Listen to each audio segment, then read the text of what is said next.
If you have lived in the Sunshine State long enough, you have probably started to notice a shift in the atmosphere. It is not the weather, it is the math. The Florida retirement dream, the one promised to you after 40 or 50 years of hard work, mortgage payments, and tax contributions, is beginning to feel less like a permanent vacation and more like a financial tightrope walk. You did everything right. You paid off the house. You saved. You planned. But as we barrel toward 2026, the goalposts are moving. Property taxes are defying gravity. Insurance premiums are rivaling mortgage payments. Homeowners association fees in condo communities are doubling or tripling overnight.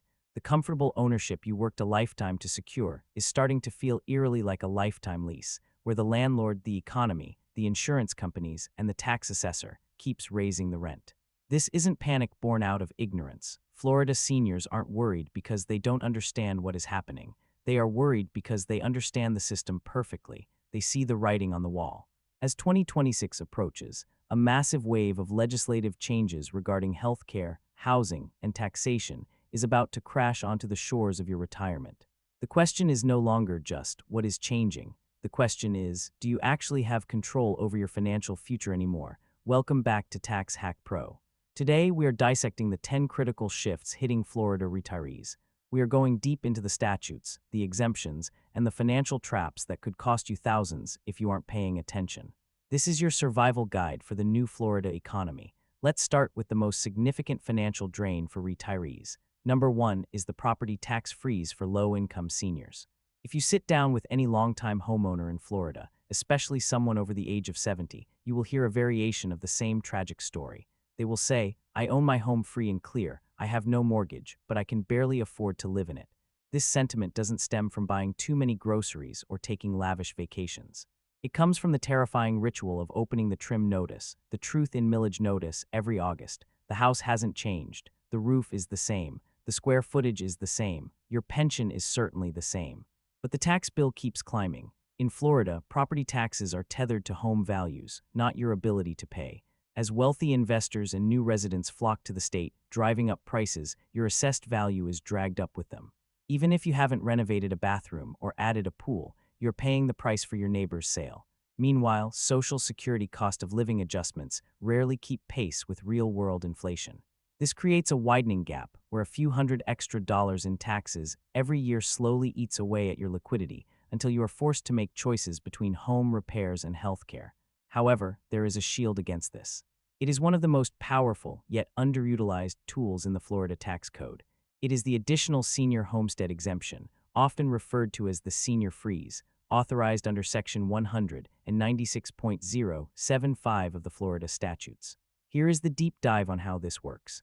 Most Florida homeowners know about the standard homestead exemption, but this specific provision allows counties and municipalities to grant an additional exemption of up to $50,000 off the assessed value for residents aged 65 and older. But there is a catch: it is income restricted. For the 2025 tax year, the adjusted gross income limitation for the household is roughly $37,700. This number is adjusted annually for cost of living increases. If your household income falls below this line and you are over 65, you can essentially double your homestead exemption in participating jurisdictions. But it gets better. In many counties, think places like Palm Beach, Broward, Pinellas, and Miami-Dade, they have enacted an ordinance that creates what effectively functions as a tax freeze. Once you qualify, even if the market value of your home skyrockets, the county portion of your taxes remains largely static. For a retiree on a fixed income, this is the holy grail: predictability. Let's look at the real-world math. On a home assessed at $250,000, stacking the standard exemption with the senior exemption can save you anywhere from $600 to over $1,000 a year, depending on the millage rate in your specific city. That is $1,000 that stays in your bank account for prescriptions, for emergencies, or for groceries. Here is the tax hack part that trips people up. This is not automatic. You do not turn 65 and magically get a tax break. You have to file for it. You must submit an application to your county property appraiser by March 1st. You must provide proof of age and proof of income, usually your tax return from the previous year. If you assume the county knows you are eligible, you are donating money to the government. Thousands of eligible Florida seniors miss this deadline every year. Do not be one of them. Number 2 involves a potential lifeline: the $1,000 property tax rebate. When you have spent years watching money flow out of your account to the tax collector, the idea of money flowing back in seems like a fantasy. A $1,000 rebate sounds fantastic. But whenever the government promises to give money back, skepticism is the healthy response.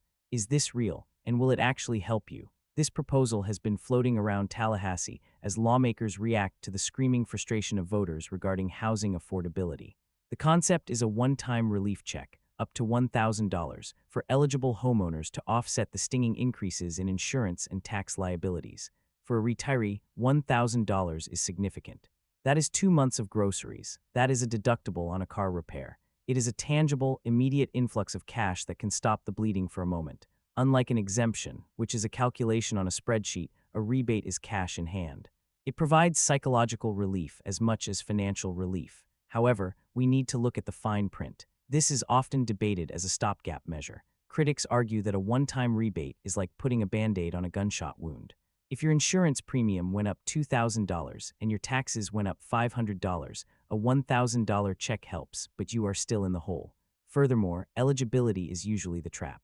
Will it be restricted to those with a homestead exemption? Almost certainly. Will there be an income cap? Likely. Will you have to apply for it, creating another bureaucratic hurdle? Probably. The danger here is relying on this as a solution. It is not a solution, it is a gesture. It acknowledges that the cost of living has become unsustainable, but it does not fix the structural issues of the insurance market or the property tax assessment system. As we move toward 2026, you need to keep your ear to the ground on this. These programs often have short application windows and limited funding pools. If this rebate goes live, you want to be at the front of the line, not finding out about it a week after the funds run out. Number 3 is a quiet victory for your daily budget: permanent sales tax cuts on essentials. We often focus on the big bills, taxes, insurance, mortgage, but death by 1,000 cuts is real. It is the slow drain of daily spending that depletes a fixed income. Every trip to CVS, every run to Walmart, every purchase of basic health necessities comes with a 6 or 7% surcharge in the form of sales tax. Florida has shifted its policy to make sales tax exemptions on essential health items permanent. We aren't talking about tax-free weekends that happen once a year. We are talking about year-round, permanent elimination of sales tax on items that seniors simply cannot live without. This includes over-the-counter medications, hearing aid batteries, mobility equipment, adult incontinence products, and safety gear like grab bars or shower seats. In the past, these were treated as consumer goods. Now they are recognized as non-negotiable healthcare costs. Why does this matter? Let's do the math. If a household spends $200 a month on these types of supplies, supplements, hygiene products, minor medical gear, that is $2,400 a year. At a 7% sales tax rate, you are saving nearly $170 annually. It doesn't sound like a fortune, but combined with the property tax exemptions, it starts to add up. More importantly, this requires no paperwork. You don't have to prove your income. You don't have to file a form. The discount happens automatically at the cash register. It simplifies the financial life of a senior who is already drowning in paperwork. It is a recognition by the state that taxing sickness and aging is bad policy. Number 4 is a critical protection for your well-being. Healthcare access protection for seniors. The anxiety of aging isn't just about getting sick. It is about the fear of being denied care. It is the fear that a doctor will look at your age or your insurance type and decide you aren't worth the appointment slot. As healthcare networks narrow and provider shortages in Florida worsen, this fear is becoming a reality for many. Florida has implemented strengthened protections regarding patient rights to combat this. The core of this legislation is anti-discrimination in access. It reinforces the principle that medical care cannot be denied or deprioritized based on arbitrary factors like age or the complexity of a patient's medical history. For seniors on Medicare or those navigating the complex world of Medicare Advantage plans, this is crucial. We have seen trends where providers quietly drop patients who require more time-intensive care in favor of younger, healthier, more profitable patients. These new standards hold providers and insurers more accountable. It means that when you call for an appointment, you are less likely to face a mysterious cancellation or a refusal to treat. It demands transparency. If you are being denied coverage or care, you have a right to know why, and you have legal standing to challenge it. This doesn't fix the doctor shortage. That is a supply and demand issue, but it ensures that the supply that exists is distributed fairly, not just profitably. Number 5 deals with a nightmare scenario: new safety rules for long-term care. If you have a spouse or a parent in a nursing home or rehabilitation center, you know the constant, low-level dread. Is the staff attentive? Are they safe? Are they checking on them? Safety in these facilities is not a luxury. It is a matter of life and death.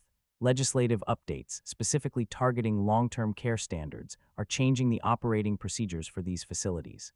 Bills like HB 1421 have focused on strengthening protocols for preventable medical complications, things like blood clots, bed sores, and infections caused by immobility. These are the silent killers in nursing homes. A resident is left in bed too long, a clot forms, and a week later, a tragedy occurs. The new rules require proactive risk assessment. Facilities must identify residents at high risk and implement specific monitoring plans. It moves the standard of care from reactive, treating the problem after it happens, to proactive prevention. For you as a family member or a resident, this provides leverage. It creates a clearer standard of accountability. If a facility fails to follow these protocols and an injury occurs, negligence is easier to prove. It forces the corporate owners of these facilities to invest in training and staffing to avoid liability. It is a layer of protection that, ideally, prevents the physical and financial devastation of a medical emergency within a care facility.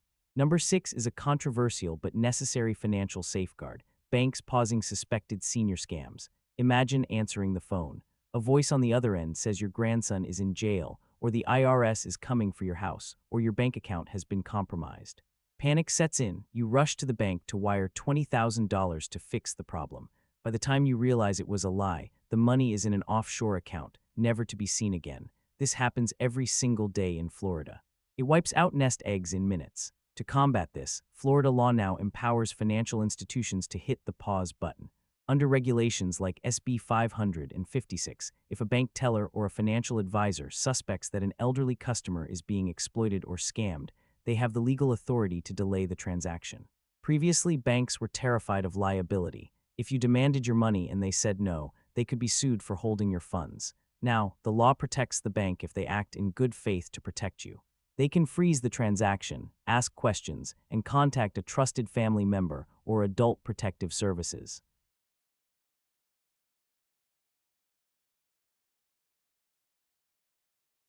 This is a double-edged sword, and you need to understand it. On one hand, it stops you from losing your life savings in a moment of panic. On the other hand, it means the bank has more control over your money. If you're making a legitimate, large transaction, you might face hurdles. The tax hack here is preparation. Go to your bank now. Set up a trusted contact on your account. This is a person the bank is authorized to call if they suspect fraud. If you don't have a trusted contact on file, the bank might freeze your account and have no one to call, leaving you in financial limbo. Number 7 is the ticking time bomb of Florida real estate: condo transparency laws and rising fees. If you live in a condo, or if you're thinking about downsizing into one, listen very closely. This is the single biggest financial threat to Florida seniors right now. For decades, condos were the affordable choice. You paid your monthly HOA fee and you didn't worry about the roof. But for decades, condo boards, often run by residents trying to keep costs low, voted to waive reserve funding. They kicked the can down the road. They didn't save money for the roof replacement or the concrete restoration. Then came the tragedy at Surfside. The collapse changed everything. Florida passed massive legislative reforms requiring mandatory milestone inspections for buildings over a certain age and height. More importantly, it made fully funding reserves mandatory. You can no longer vote to waive reserves. The bill is coming due, and it is massive. We are seeing retirees who paid $400 a month in HOA fees suddenly facing fees of $1,200 a month. On top of that, special assessments are hitting for tens of thousands of dollars to pay for immediate structural repairs. This is trapping seniors. They can't afford the new fees. But they also can't sell the unit because buyers know about the assessments and are staying away. Property values in older buildings are taking a hit. If you are in a condo, you need to demand the latest reserve study from your board. You need to know exactly what the financial health of the building is. If you are looking to buy, do not touch a building that hasn't completed its milestone inspection and fully funded its reserves, unless you have $50,000 in cash sitting around to pay an assessment. This law is designed to save lives, but financially, it is going to ruin poor planning associations. Number 8 is a tool for mobility: expanded property tax portability for the 55-plus demographic. Let's say you are living in a 4-bedroom house. You have lived there for 20 years. Thanks to the Save Our Homes cap, your taxable value is very low. You want to downsize to a smaller condo or villa. But when you look at the numbers, you realize that buying a smaller home will actually result in higher property taxes because you lose your cap and start at current market value. So you stay stuck in a house that is too big for you. Florida creates a bridge for this called portability. If you have an accumulated Save Our Homes benefit, the difference between your market value and your assessed value, you can transfer that benefit to a new homestead. The expansion of these rules makes it easier and more flexible for those 55 and older to move without a tax penalty. You can transfer up to $500,000 of that benefit. Here is the math. If your current home has a market value of $500,000 but is taxed at $200,000, you have $300,000 of protected value. If you buy a new home for $400,000, you can bring that protection with you, significantly lowering the tax bill on the new place. This allows you to right-size your life. You can move closer to grandkids, move to a single-story home, or move to a cheaper area without the tax collector punishing you for the transaction. The key is that you must apply for portability within a specific timeframe, usually 2 years from selling your old home. Miss the deadline, lose the savings. Number 9 involves the complexity of wealth, new asset protection, and tax rules. As we approach 2026, the focus for many retirees shifts from how do I make money to how do I keep it. The legal landscape regarding trusts, estates, and Medicaid planning is evolving. New rules allow for more robust asset protection structures. This is critical in a litigious state like Florida. If you get into a car accident or if someone slips on your driveway, your nest egg could be a target. The new statutes provide clearer pathways to segregate assets, protecting them from creditors while still allowing you access to the income. Furthermore, tax reporting rules are tightening. The IRS and state agencies are looking closer at intergenerational transfers of wealth. The old strategy of just putting the house in the kid's name is dangerous. It can trigger gift taxes, capital gains issues for your heirs, and can disqualify you from Medicaid if you need nursing home care within 5 years. You need to update your estate plan. A will you wrote in 1995 is likely insufficient for the laws of 2026. Revocable living trusts, ladybird deeds, and proper beneficiary designations are the tools of the modern Florida retiree. This isn't just for the wealthy. If you own a home and have a savings account, you have an estate. Protect it. Number 10 helps the most vulnerable, expanded food assistance for older Floridians. Inflation at the grocery store is undeniable. For seniors on the lower end of the income spectrum, food insecurity is a quiet crisis. It looks like skipping meals to pay the electric bill. It looks like buying processed junk food because fresh produce is too expensive. Florida has revamped its approach to food assistance for the elderly. Recent changes have simplified the application process for SNAP, Supplemental Nutrition Assistance Program, for seniors. They have reduced the paperwork burden and eliminated repetitive interviews that acted as barriers to entry. They have also expanded eligibility thresholds, recognizing that the federal poverty line doesn't accurately reflect the cost of living in Florida. Additionally, programs linking seniors to local farmers markets with double value coupons for fresh fruits and vegetables are being bolstered. This is about dignity and health. Better nutrition means fewer hospital visits.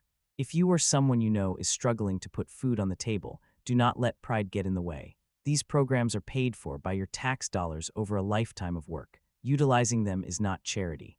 It is a return on investment. When you step back and look at the chessboard for 2026, the picture is clear. It is a perfect storm of rising costs and legislative shifts. The condo laws will force people out of older buildings. The insurance crisis will continue to squeeze budgets. The property tax assessment lags will catch up to market values, but the tools to fight back are there. The senior homestead exemption can freeze your costs. Portability allows you to escape expensive homes without tax penalties. Asset protection laws can secure your legacy. The most dangerous position to be in is ignorance.